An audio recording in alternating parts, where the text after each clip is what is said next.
Ready to dive into a germ-fighting adventure? Listen in as I uncover the shocking truth about antibacterial products, from soaps to cleaning solutions to mouthwashes. I'll reveal why avoiding them might just be the game changer you need for a healthier, more resilient immune system. Listen in. Does your metabolism suck? Are you sick and tired of being sick and tired? Do you want off the diet roller coaster?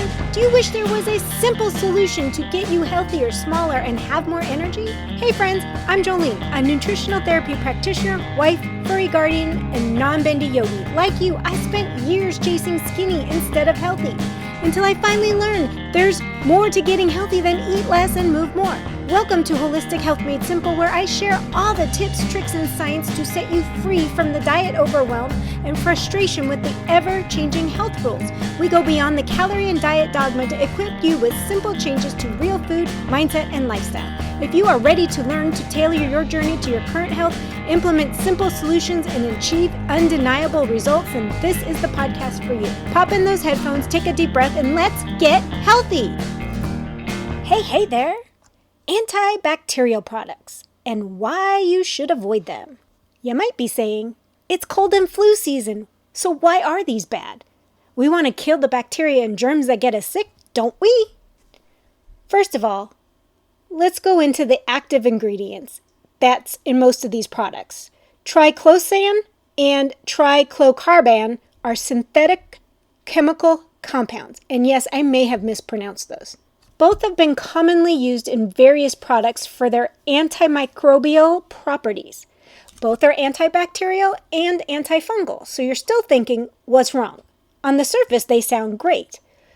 They were originally developed to be used in a clinical and surgical setting. In those settings, exposure is short. So for short exposures, they're okay, and they're often needed in a surgery because you don't want germs getting in those instances. But now that we've introduced these chemicals in our cleaning products, our mouthwashes, and our hand soaps, we're seeing that the long exposure is causing disruptions.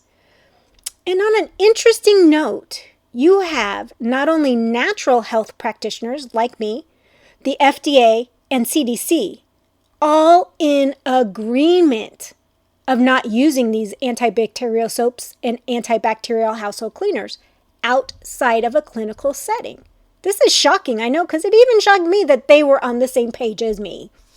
So let's dive into why they are problematic. We'll start with hygiene products. You see, your skin has its own microbiome. You know, like the colony of gut bacteria inside you. Well, your skin has its own colony on the outside of you all over the place. So does your mouth. We are actually more bacterial than human, with 10 times the number of bacteria cells as human cells. That's good, bad, and ugly. But anything antibacterial or antifungal will be non-discriminate. It will kill the good with the bad. If you remember from the Gut Health 101, we have good and bad bacteria. The good ones are there to keep everything in balance. We need them to stay healthy. Even on our skin, we need them for our overall health. The skin is a very large organ. We need it to be balanced and maintained by the healthy bacteria that live there. Using antibacterial soap will kill the good ones with the bad ones. Studies have found triclosan in babies, as it was passed through the mother's skin into the bloodstream and then onto the baby before it was born. According to scientists, it's not a concerning amount. According to someone in the holistic health field, any amount's somewhat concerning. The only studies we have so far are in animals, and they found triclosan has been linked to a variety of health issues, including thyroid dysfunction, developmental problems, and a weakened immunity. That's why I find any amount in a baby concerning. When it comes to toothpaste and mouthwash, the concerns are very similar. It's killing all the microbiome in the mouth. So you should reserve antibacterial mouthwashes and toothpaste for when you have an infection. That's when they are useful, because at that point you have to kill the bad ones. And unfortunately, the good ones go along with it. Your mouth microbiome is the first in digestion before it gets down into the larger gut microbiome. So I'm going to link this study. It was entitled Antibacterial Mouthwash Blunts Oral Nitrate Reduction and Increases Blood Pressure in the Treated Hypertensive Men and Women. That's the whole title. Basically, antibacterial mouthwash interrupts the nitrate, nitrite, nitric oxide pathways. That's what's causing this increase in blood pressure. Another reason to avoid antibacterial products for your toothpaste and mouthwash is increased blood pressure. Now, it might not be a lot in a healthy person, but any increase is not good, especially when it's caused by something you don't really need. So for soaps, body washes, mouthwashes, toothpaste, all your hygiene products, avoid antibacterial, antifungal, unless you have a serious problem you're trying to correct. Now we're going to go into antibacterial cleaning products. I can hear your thoughts. You're thinking, those can't be bad, right? Well, they use the same two chemicals, which can end up in our water supply. That's one bad for the environment. But besides that, they pose a problem as most antibacterial cleaners leave a residue. No matter how well you try to rinse it off, that residue remains. And that residue promotes the growth of drug-resistant bacteria. When bacteria populations are continually exposed to triclosan, especially from environmental accumulation, they develop mutations in their ENRs. I'm going to butcher this, but I will try to explain what they are, or the official name is enol acyl carrier protein reductase. They do this to survive the exposure.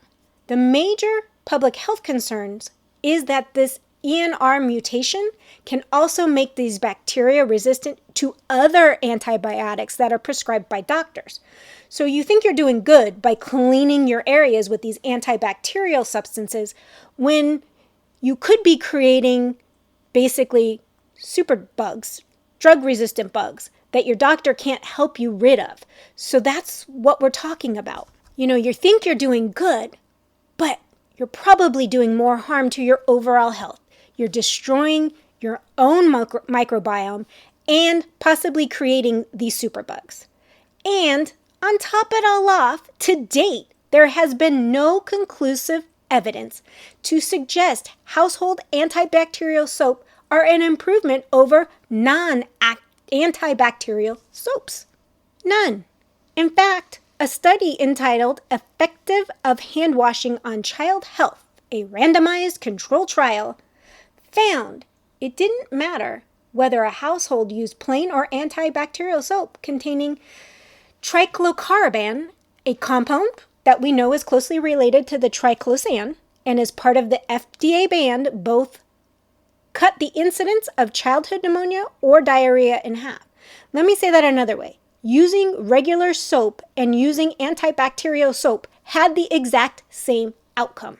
Now let's hop over to a Norwegian study entitled Triclosan Exposure and Allergic Sensitization in Norwegian Children found that the TCS, or the triclosan, is associated with an increased risk of food allergies. They concluded that it may be because exposure to bacteria actually reduces the risk of an allergy.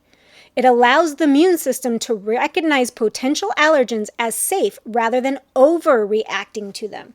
An allergy is an overreaction to an allergen. So we don't want that. We don't want to develop food sensitivities and food allergies. So now you're thinking, well, what the heck am I supposed to do? I don't want to get sick from all this bacteria, but I now don't think I really want to use antibacterial, antifungal, anything unless I'm actually sick. What do I do? For your mouth, avoid all antibacterial mouthwashes and toothpaste. I personally avoid mouthwash at all because if you keep your teeth clean, you don't really get that bad breath, especially if you're sticking to a whole foods diet. There's other issues when it comes to gingivitis, and a lot of it is dietary related. But I only use natural toothpaste as well, like Redmond's Real Paste, but there's a bunch out there. Anything with coconut oil can actually help with gingivitis as well because it'll help pull the problem bacteria out. Now, as far as your hands and your body, use regular soap without any antibacterial properties added in. For your hands, wash them a minimum of 30 seconds and wash often. Now, if you don't know and you don't want to have a timer when you wash, sing happy birthday. It's about 30 seconds. And it's also helpful to teach a child this because they know the words and they can sing and wash their hands and get to that 30 seconds. If you're out and about, avoid touching your face unless you have just cleaned your hands. And for your body, remember, our sensitive areas have mucous membranes that nothing antibacterial should ever touch because they have their own microbiome as well. So it comes down to basic hygiene. Wash your hands, wash them often, wash your body with regular soap, wash it daily, and you should be A-okay. The way that soap works is it actually sticks to the germs, washes it away without killing anything good. Now, as we get into the household products, you might be very concerned. There are many natural products on the market that will do the job well. But I know some of you don't feel like they clean very well or they're not a cleaner you used to. After you use one of these products, like a natural product, wipe over the area with alcohol. It will kill the germs and bacteria on your household surfaces and then quickly dissipates, so there's no residue. Unlike antibacterial things that leave the residue, alcohol kind of cleans it all away, kills everything, and there's nothing left for anybody to build a resistance to. Specifically the bacteria. Bleach would be the next one I want to touch base on. It is a harsh chemical. It requires careful use, especially around children and pets. I always suggest cleaning with one of the natural products or soap. That all works. Clean it all up. Then while you're cleaning, dilute your bleach by mixing bleach and water, 1 part bleach to 10 parts water. And then let that solution sit about 10 minutes and it does its chemical reaction thing so that it's kind of combined together a little bit better. When using bleach, always wear rubber gloves, use an old rag, wipe down the surfaces you've already cleaned, and it's used as a disinfectant. It should not be used as a cleaner. So diluted bleach is a good option if you're comfortable using it around your family. Something that I personally have been researching and I just got was a steam cleaner. And I love it, by the way.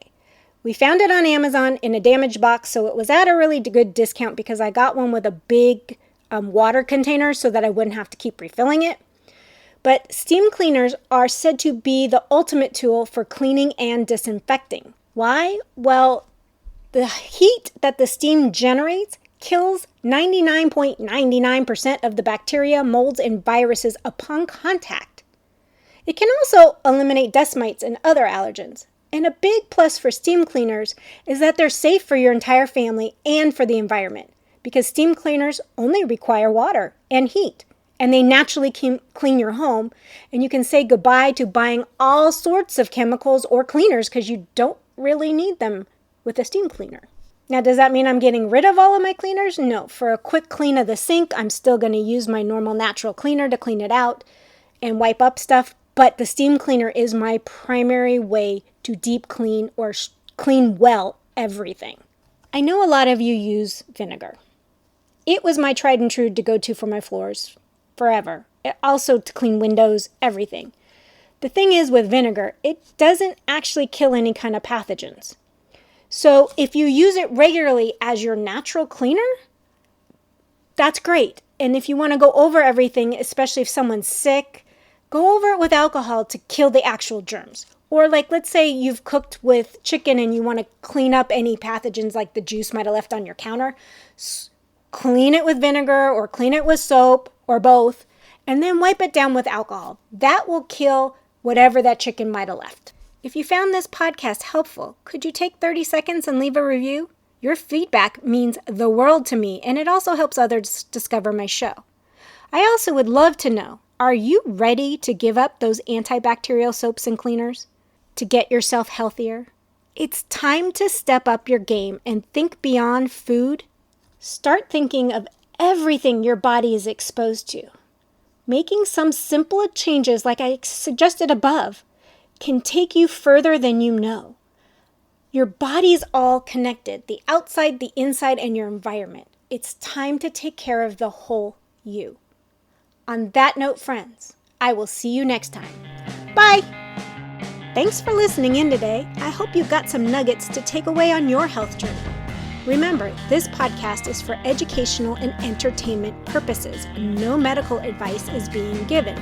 By listening to this podcast, you agree to the full disclaimer, which is linked in the show notes. You can stay connected to me by joining the newsletter at holistichealthmadesimple.com, where I share additional tips and tricks weekly. Once again, thank you for being a part of my community, and until next time, have a blessed day.